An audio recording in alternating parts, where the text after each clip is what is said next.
వచ్చిందనమాట. మన సినిమాలు కూడా నార్త్ లో వస్తారంటే పుష్ప వల్లనే భయ్య. పుష్ప త్రిబుల్ ఆర్ లాంటి సినిమాలు నార్త్ లో కూడా ఉన్నాయంటే పుష్ప వల్లనే. పుష్ప యాక్టింగ్ బాగుంది. రష్మికతో కెమిస్ట్రీ ఎలా ఉంది? కాల్తో ఇలా అంటాడు. అదే భయ్య మనం చూడాలి. మన అన్నాడు కదా ఇన్ని రోజులు ఒక పిల్ల మాట ఇంట ఎలా ఉంటుంది అనేది పుష్ప 2లో చూపిస్తామన్నాడు. మనం కూడా చూసాము. పుష్ప 2లో రష్మిక ఇంకా అల్లు అర్జున్ కమ్యూనికేషన్ ఎలా ఉందో చూస్తే మనకు కూడా తెలుస్తుంది. క్రౌడ్ అదంతా చూస్తే ఎలా ఉంది బ్రో? భయ్య లిటరల్లీ శ్రీలీల డాన్స్ కోసం వెయిటింగ్. సమంత ఇరిగా చేసింది పుష్పది. ఇప్పుడు పుష్ప 2 శ్రీలీల డాన్స్ ఎలా చేస్తుందో మనం చూడాలి. సాంగ్ ఎలా ఉంది? కిస్కి సాంగ్ బాగుందా? సాంగ్ బాగుంది భయ్య. 30 సెకండ్స్ మాత్రమే ఇలా అప్పటికి హైప్ తెచ్చింది. ఫుల్ సాంగ్ ఎప్పుడు వస్తుందో వెయిట్ చేస్తుంది. పిచ్చెక్కిచ్చిందా మరి? మామూలు కాదు భయ్య.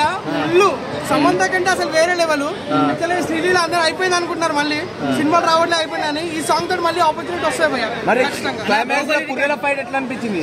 అది వెయిటింగ్ భయ్య. లిటరల్లీ ఆ ఫోటో జస్ట్ పోస్టర్ చూస్తేనే గూస్ బంప్స్ వస్తున్నాయి. రికార్డులు బ్రేక్ చేస్తారని చెప్పలేం కానీ సినిమా అయితే హిట్ భయ్య అంతే.